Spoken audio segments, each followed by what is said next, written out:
Hi friends, ಹೊಸ ಬೆಳಕು ಚಾನಲ್ಗೆ ನಿಮ್ಮೆಲ್ರಿಗೂ ಸ್ವಾಗತ. ನಾವಿವತ್ತು ಬಂದುಬಿಟ್ಟು ಧರ್ಮಸ್ಥಳಕ್ಕೆ ಟ್ರಿಪ್ ಹೋಗೋಣ ಅಂತ ಹೇಳ್ಬಿಟ್ಟು ಒಂದು ದಿನ ಶನಿವಾರ ಬೆಳಗ್ಗೆ ಒಂದು 11 ಗಂಟೆಲಿ ಮೆಜೆಸ್ಟಿಕ್ಕಲ್ಲಿ ಬಸ್ ಹತ್ತಿದ್ದು ನಾವು. 11 ಗಂಟೆ ಮೆಜೆಸ್ಟಿಕ್ಕಿಂದ ನಾವು ಬಸ್ ಹತ್ತಿದ್ಮೇಲೆ ನಾವು ಧರ್ಮಸ್ಥಳ ಸೇರೋದಕ್ಕೆ ರಾತ್ರಿ 8-8:30 ಆಯಿತು. ಅದಕ್ಕೆ ಇದೊಂದು ವಿಡಿಯೋ ಮಾಡಿ ಹಾಕೋಣ ಅಂತ ಅನ್ನಿಸ್ತು. ಅದಕ್ಕೆ ವಿಡಿಯೋ ಮಾಡ್ತಾಯಿದ್ದೀನಿ ಫ್ರೆಂಡ್ಸ್. ನಾನು ನನ್ನ ಮಕ್ಕಳು ಎಲ್ಲ ಹೋಗಿದ್ವಿ. ಒಂದು 4-5 ಮೆಂಬರ್ಸ್ ಅಂದ್ಕೊಳ್ಳಿ ಹೋಗಿದ್ವಿ. ಬಸ್ಸಲ್ಲೇ ಹೋಗಿದ್ವಿ. ನಮಗೆ ಟ್ರೈನ್ ಸಿಗಲಿಲ್ಲ. ಬೆಳಗ್ಗೆ ಸಡನ್ನಾಗಿ ಫಿಕ್ಸ್ ಆಯ್ತಿದ್ದು, ಅದಕ್ಕೆ ನಮಗೆ ಟ್ರೈನ್ ಸಿಗಲಿಲ್ಲ. ಇಲ್ಲಾಂದರೆ ಟ್ರೈನಲ್ಲೇ ವೀಡಿಯೋ ಮಾಡ್ತಿದ್ದೆ. ಹೋಗಬೇಕಾದ್ರೂ ಟ್ರೈನ್ ಸಿಕ್ಕಿದೆ, ಬರಬೇಕಾದ್ರೂ ಟ್ರೈನ್ ಸಿಗಲಿಲ್ಲ. ತುಮಕೂರು ರೋಡಲ್ಲಿ ಹೋಗ್ತಾಯಿದ್ದೀವಿ. ಎಲ್ಲ ಆ ಕಡೆನೇ ರೋಡ್ ಅಲ್ವಾ, ಏನು ಹೊಸ್ದಾಗೇನು ಹೇಳೋಕ್ಕಾಗಿಲ್ಲ. ಇದು ನಾವು ಮೆಜೆಸ್ಟಿಕ್ ಬಿಟ್ಟಾದ್ಮೇಲೆ ನೆಕ್ಸ್ಟು ಘಾಟ್ ಸೆಕ್ಷನ್ ಶುರು ಆಗುತ್ತಲ್ಲ, ಆವಾಗ ಇದು ವಿಡಿಯೋ ಮಾಡಿರೋದು.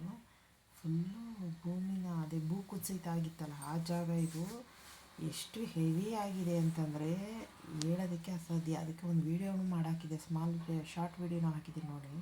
ಇದು ಯಾವ ಜಾಗ ಹೇಳಿ ಅಂತ ಕಮೆಂಟ್ ಮಾಡಿ ಅಂತ. ಮಾತ್ರ ಇವಾಗ road highway full concrete road ಮಾಡ್ತಿದ್ದಾರೆ. ಫುಲ್ಲು ಹೈವೇ ಸೂಪರಾಗಿ ಮಾಡ್ತಿದ್ದಾರೆ.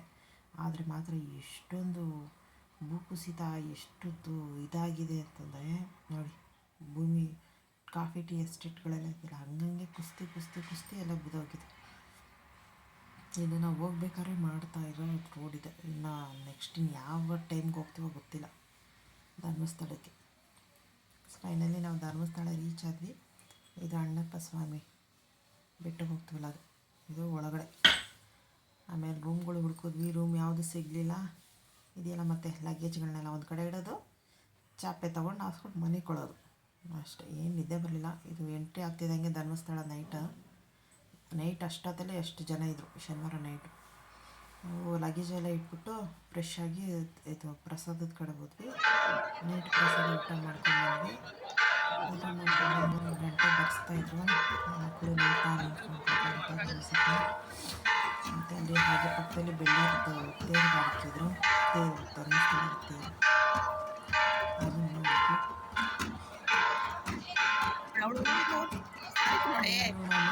ರೂಮ್ ಯಾವುದು ಸಿಕ್ಕಿಲ್ಲಲ್ಲ, ಚಾಪೆ ತೊಗೊಂಡಿಲ್ಲ. ಅಲ್ಲೇ ಹಾಲಗಳಲ್ಲ ಹೊರಗಡೆ ನಮ್ಮನ್ನು ಬಿಟ್ಟು ಬೆಳಗಿನ ಜಾವ 3 ಗಂಟೆಗೆ ಎದ್ದು ನೇತ್ರಾವತಿ ನದಿಗೆ ಹೋದ್ವಿ. ಎದ್ದಿದ್ದು 2:30 ಅಂದ್ಕೊಳ್ಳಿ. ಆಟೋ ಸಿಕ್ತಾವತ್ತು. ಕಾಫಿ ಕುಡಿದ್ಬಿಟ್ಟು ನೋಡಿ, ಇದು ಸ್ನಾನ. ಅಷ್ಟೊತ್ತಲ್ಲಿ ಎಷ್ಟು ಜನ ಸ್ನಾನ ಇದೆ, ಎಷ್ಟು ಜನ ಬಂದಿದ್ದಾರೆ ನೋಡಿ. ಬೆಳಗಿನ ಜಾಗ ಇದು 3 ಗಂಟೆ ಸ್ನಾನ ಮಾಡಿ ನಾವು ಮಾಘ ಮಾಸ ಇತ್ತಲ್ಲ, ಸ್ನಾನ ಮಾಡಿ ರೆಡಿ ಆಗಿದ್ವಿ. ರೆಡಿಯಾಗಿ ನಾವು ದರ್ಶನಕ್ಕೆ ಹೋಗೋ ಅಷ್ಟರಲ್ಲಿ ನೋಡಿ ನಮ್ಮ ಪುಟ್ಟಿ 5 ಗಂಟೆ ಆಯಿತು. ಕ್ಯೂ ಅಲ್ಲಿ ನಿದ್ದೆ ಬರುತ್ತು. ಕೊನೆಗೆ ದರ್ಶನ ಎಲ್ಲ ಆದಮೇಲೆ ನೆಕ್ಸ್ಟ್ ಇದು 7 ಗಂಟೆ ನಾವು ಈಚೆ ಬರೋಷ್ಟರಲ್ಲಿ. ಕ್ಯೂ ಅಲ್ಲಿ 5 ಗಂಟೆಗೆ ಹೋಗಿದ್ವಿ. 7 ಗಂಟೆ ಒಳಗೆಲ್ಲ ದರ್ಶನ ಆಗಿ ನೆಕ್ಸ್ಟು ನಾವು ಧರ್ಮಸ್ಥಳಕ್ಕೆ ಬಾಯ್ ಮಾಡಿಬಿಟ್ಟು ಕುಕ್ಕೆ ಕಡೆಗೆ ಪ್ರಯಾಣ ಮಾಡಿದ್ವಿ. ಕುಕ್ಕೆಗೆ ಒಂದು 10 ಗಂಟೆಗೆ ಹೋದ್ವಿ ಅಂದ್ಕೊಳ್ಳಿ. ಕುಕ್ಕೆನಲ್ಲಿ ಏನು ಅಷ್ಟು ರಶ್ ಇಲ್ಲ, ಬೇಗನೆ ದರ್ಶನ ಆಯಿತು. ಕುಕ್ಕೆ ಸುಬ್ರಹ್ಮಣ್ಯ ಸ್ವಾಮಿ, ಅಲ್ಲೂ ಪ್ರಸಾದ ಸಿಕ್ತು ನಮಗೆ. ಅಲ್ಲೂ ಪ್ರಸಾದ ಇಲ್ಲೊಂದೇ ಕಡೆ ನಮಗೆ ಚೆನ್ನಾಗಿ ವೀಡಿಯೋ ಮಾಡೋಕ್ಕಾಗಿದ್ದು. ಮತ್ತು ನನಗೆ ಧರ್ಮಸ್ಥಳ ಟು ಕುಕ್ಕೆ ಸುಬ್ರಹ್ಮಣ್ಯ ಟೆಂಪಲ್ ಎರಡರಲ್ಲಿ ಪ್ರಸಾದ ತುಂಬ ಇಷ್ಟ ಆಯಿತು. ಆದರೆ ಕುಕ್ಕೆನಲ್ಲಿ ತುಂಬ ಇಷ್ಟ ಆಯಿತು. ಕುಕ್ಕೆನಲ್ಲಿ ಚೆನ್ನಾಗಿ ಊಟ ಬಡಿಸ್ತಿದ್ರು. ಮತ್ತು ಧರ್ಮಸ್ಥಳದ ಮುಂಚೆ ಪ್ಲೇಟಲ್ಲಿ ಕೊಡ್ತಾಯಿದ್ರು, ಆದರೆ ಈಗೇನೋ ಎಲೆ ಕೊಡ್ತಿದ್ದಾರೆ. ಕಮೆಂಟ್ ಮಾಡಿ ಫ್ರೆಂಡ್ಸ್, ವಿಡಿಯೋ ಹೇಗಿದೆ, ಹೇಗೆ ಮಾಡ್ತಾಯಿದ್ದೀನಿ ಅಂತ. ಏನಾದ್ರು ಚೇಂಜಸ್ ಇದ್ದರೆ ಹೇಳಿ, ಲೈಕ್ ಮಾಡಿ, ಶೇರ್ ಮಾಡಿ.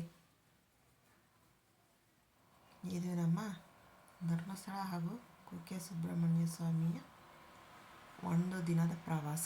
ಶನಿವಾರ ಬೆಳಗ್ಗೆ 11 ಗಂಟೆಗೆ ಮೆಜೆಸ್ಟಿಕ್ಕಿಂದ ಬಿಟ್ಟಿದ್ದಕ್ಕೆ ಮತ್ತು ಭಾನುವಾರ ನೈಟು 12 ಗಂಟೆ ಆಯಿತು ನಾವು ನಗರ ಬಂದು ಮನೆ ಸೇರೋ ಅಷ್ಟರಲ್ಲಿ.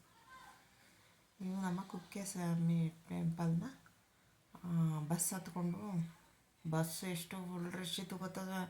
ಇಲ್ಲಿ 5-6 ಬಸ್ ಆದಮೇಲೆ ಸಿಕ್ಕಿದ್ದು. ಯಾವ ಬಸ್ಸಲ್ಲಿ ನೋಡಿ ಟಿಕೆಟ್ ಇಲ್ಲ, ಸೀಟ್ ಇಲ್ಲ, ಟಿಕೆಟ್ ಇಲ್ಲ, ಏನೂ ಇಲ್ಲ. ಅದಕ್ಕೆ ವಿಡಿಯೋ ಮಾಡಿದೆ ಫ್ರೆಂಡ್. ಈ ಬಸ್ ಕಾಯೋದಕ್ಕೆ 2-3 ಬಸ್ 5 ಬಸ್ ಮಿಸ್ ಮಾಡ್ಕೊಂಡು ಸಿಕ್ಕಿದ್ದು ಈ ಬಸ್ಸು. ಬಾಯ್ ಫ್ರೆಂಡ್ಸ್, ಇದು ನಮ್ಮ ಕುಕ್ಕೆ ಆ್ಯಂಡ್ ಧರ್ಮಸ್ಥಳದ ವಿಡಿಯೋ ವ್ಲಾಗ್. ಕಮೆಂಟ್ ಮಾಡಿ ಹೇಗಿದೆ ಅಂತ, ಶೇರ್ ಮಾಡಿ.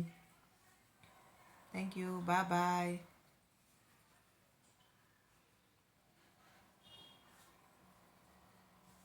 1:15 ನಾವು ರಿಟರ್ನ್ ಆಗಿದ್ದು.